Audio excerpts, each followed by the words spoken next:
Okay guys, so I'm not really sure what I'm making yet, but I know that I am doing the radish, the scalloped radish layer that I did for that radish log. So Parmesan on the bottom, layer your radishes as seen, Parmesan on top. I may consider trying to make this that keto bacon cheeseburger casserole, but like as a log, maybe, I'm not sure. Hopefully if you see this video, that means I figured it out and it was good. So once you've got your radishes and your cheese all set up on this pan, you are going to set your oven to 350 and put it in for about 15 minutes, and then from then on just kind of watch it to make sure that it's cooked all the way, a little crispy but not, you know, burnt. And while that's doing, I'm gonna figure out what I'm making. Okay guys, so I think what I'm making is like that bacon cheeseburger casserole thing that I have on one of the other videos, but I'm gonna make it in that radish log thing because I think that would taste really good. So first thing you're gonna do is you're gonna brown your meat. Once you brown your meat, you're gonna add, you know, a little handful of onions, some Worcestershire sauce, salt and pepper to taste, obviously. This is the kind I use. Reduced sodium is probably not the best choice, but it's just what I use right now. Because I'm kind of making this on the fly with no recipe, I'm going to use some adobo, which is probably, once again, something that is not approved, or I don't know if it's approved. It says 0 carbs, and it doesn't even have... It just has like one of those caking things. So it's probably not the best. But it is what it is. So I'm trying to do this quick, because I don't really feel like salt and peppering it. So, you know, you get your ground beef browned. Just like in the other video. We'll add some onion. You know, I'm just going to add the onion now. I'm sorry, today's food prep day. So I'm a little overwhelmed. If you had the idea the amount of stuff I've been prepping all day today, it would just make you crazy. So I have my kids in the background eating dinner, and they're already worked my last nerve. So add the onions, add the seasoning.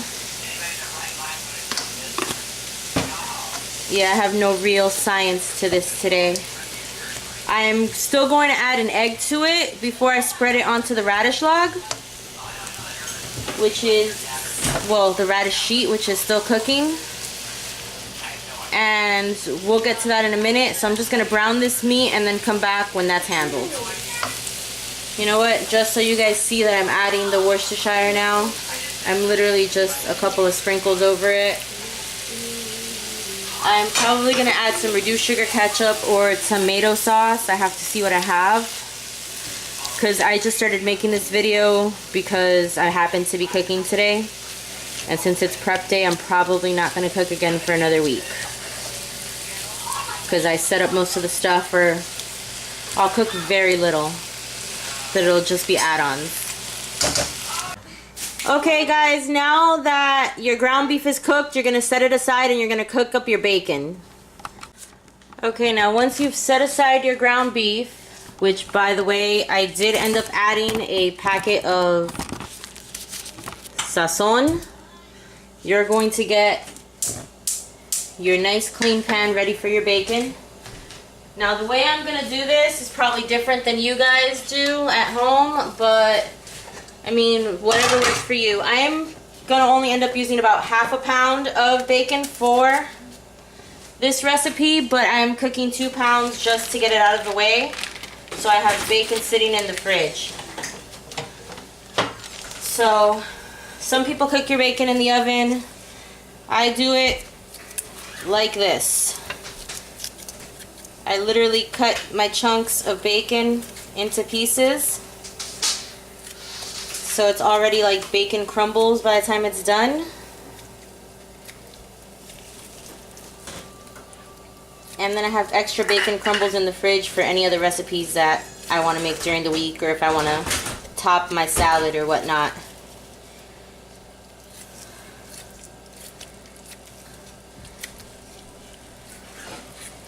So you're gonna pretty much chop up your bacon or bake it in the oven and then chop it up later. However you do your bacon that works for you, that you love, that's what you're gonna do. There's no right or wrong way to cook bacon unless you burn it. That's the only thing you don't want to do. That's like a sin in the keto world.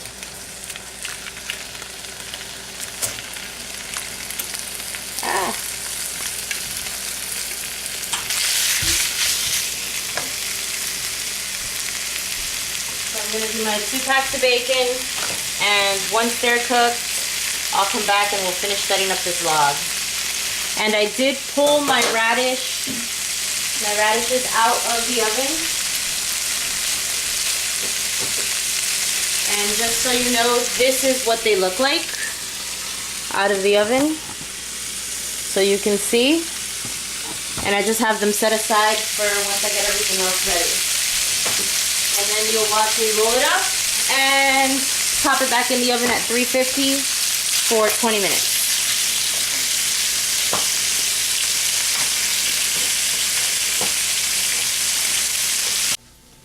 Okay guys, here I have my cooked bacon crumbles. Like I said, I'm not using all of this. I pretty much just put it on a strainer and poured it out from the pan so that way I can just get all that grease off of it. I'm going to start working with my log, but first I'm going to set up the beef. I'm going to move the camera over. Okay guys, for the ground beef I'm going to start off with 1 egg just to see. Let's not put the whole egg in there and see how much it mixes. I'm going to use 2 eggs. I'm one of those people, as you guys have already known, I do my best to measure for you guys, but sometimes it's just easier for you guys to watch the video because, don't die. There, it made it. I'm going to put the egg in here, mix it up so it's not really soupy, but you can, you know, you've got the egg all the way through mixed in. I'm going to add a handful of cheddar. I shred my own, so I have 2 kinds of cheddar in here. Well, actually 3 technically. And then we're just going to mix that all up. Now, if you want, you can add other stuff. I feel like it needs more cheese. You can never go wrong with more cheese. You can add other stuff. I'm going to add a little bit of sugar-free ketchup to this just to make my life easier, and ignore the farts from my ketchup. It's just my bottle's almost out and I'm not opening another bottle for this. So once you've got it all mixed up, first thing you want to do is kind of peel up your radish log on both sides to make sure that it's going to come off once you start putting everything down. First thing I'm going to do is I'm going to put down some cheddar, obviously.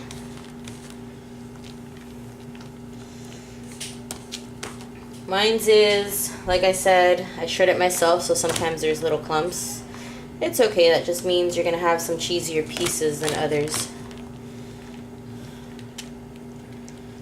And I'm going to throw some bacon on here as well. Okay, now we are putting the bacon on. You're not going to use too much on this layer, but you do want it to, you know, be evenly distributed. Once your bacon is on, you are going to throw your meat on there. And then you are just going to spread it out all the way through, because you want a nice even layer so you can roll it up.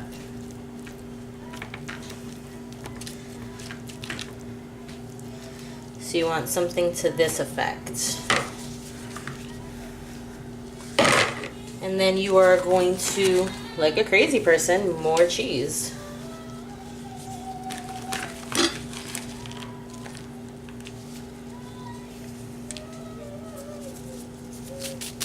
I am going to very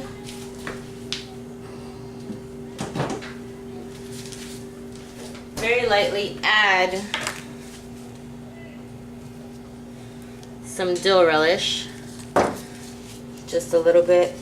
It's more for the pickle juice than anything. Because, I mean, I don't know about you guys, but when I was a kid, I used to put fries in my burger. So we had this whole thing going on.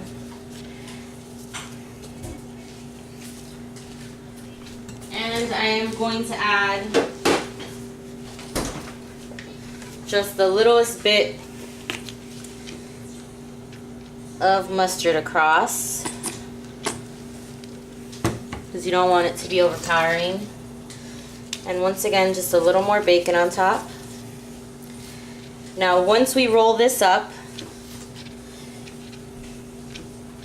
you are going to put this in the oven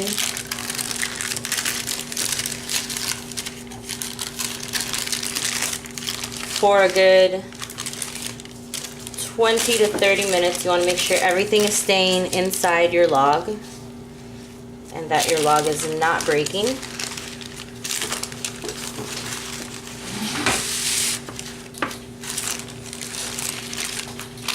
I've lost some food off the sides because, of course, this is just the luxury of my life.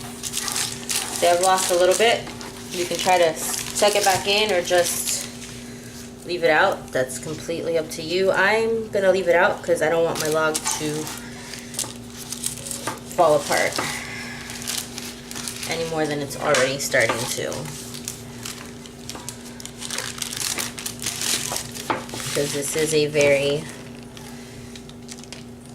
and then I'm just gonna throw a little bit of this cheddar on top just so it has a nice little coat.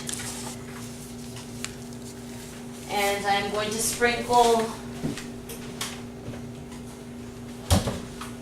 a little bit of parsley.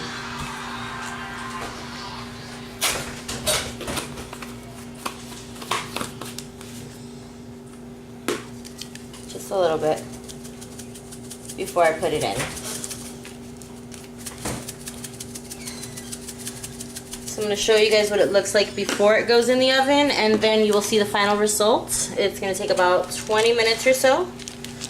Let me just center it back there.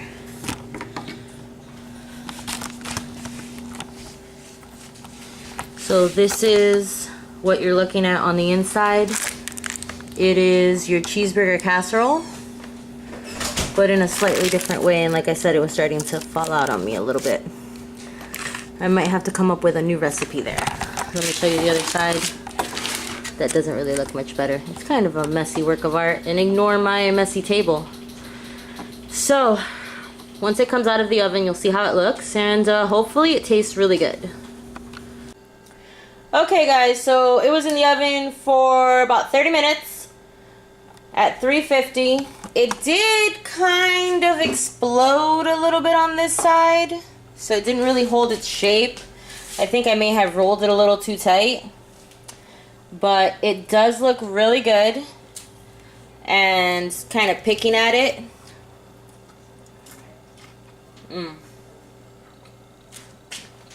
it does taste pretty good. So I'm gonna say this recipe is a win, at least in my book. And that's all for today. I will be posting the ingredients and